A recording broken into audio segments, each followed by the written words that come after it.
After jumping into the argument over girls playing video games and getting a lot of fans by doing that, I have learned a couple of things. No, this isn't me changing my mind over my last video. I still stand by everything I've said in it.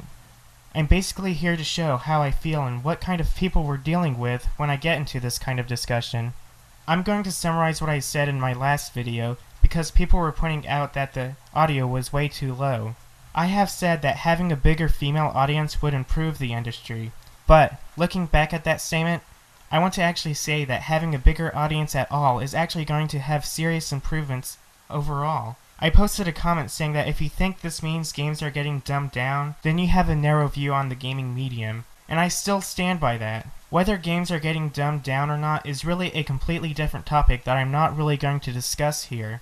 But, guys, I actually want to hear you out on this one. If things were so much better back then, give me examples, because I would honestly like to hear them. The other point I made in that video is that a lot of you people really just need to grow up. The gaming culture we have right now is not exactly filled with nice people.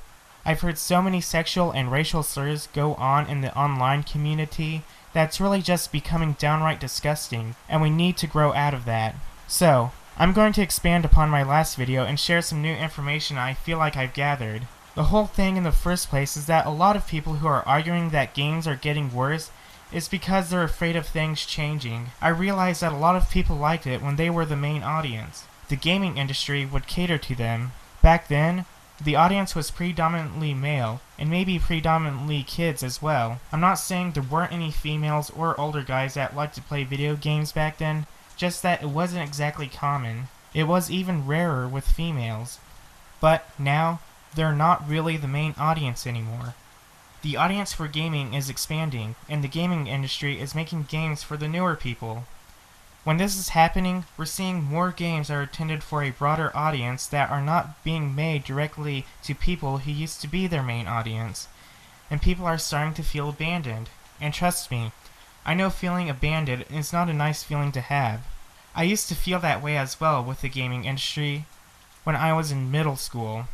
But then I grew out of it. This is why I brought up movie examples in my last video, because there are movies for everybody out there. You have your chick flicks, your fantasies, your sci-fi, your sparkly vampire movies, your manly men movies, your art movies, your movies for kids. But all of these movies truly do have their place in this world. And I want to see that happen with video games. Just because there are games being made that are intended for different kinds of audiences doesn't mean there won't be any more games for you. There are just going to be a lot more games out there you're probably not going to intend on buying for the same reason why there are going to be movies you won't intend on seeing. You're not part of the audience, and that's okay. That's great, in fact. We're all different. This is why I like The Avengers so much, because that movie is pretty much for everybody. Loads of people can enjoy it, but if stuff like that was all that was coming out, then the phrases cult classic wouldn't even exist. Heck, maybe The Avengers isn't your thing, but I bet something out there is. The gaming industry would benefit if we took this kind of approach. I haven't been buying a lot of first-person shooters lately because I'm not really part of the audience anymore. Yeah, there are exceptions. There are still a couple of first-person shooters that I like to play, but I've been able to find other games I felt suited me more. I've been having fun with indie games. Yes, I do like Nintendo games because I grew up with the SNES, and Batman Arkham City has basically been a miracle for me.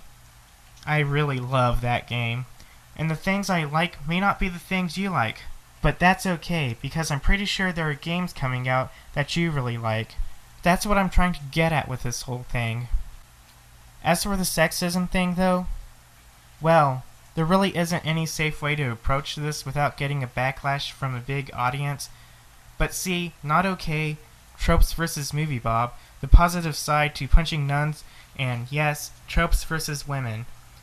Anybody who thinks that the whole Tropes vs. Women project is trying to ruin games are not seeing the point in that whole project. And I think it's a really good project that deserves the support it's getting. I've linked all of these things in the description. I see that there's a good outcome to the whole sexism thing though, because of the female audience expanding in this culture. And now, we have people fighting to make it better. People who are fighting for this, keep on fighting. You're doing a huge benefit to gaming culture. Eventually, the people who can't behave are going to become a very small minority, and they're going to be forced to behave, or they're just going to be left out entirely. And for the people who are left out, I'm not even sorry.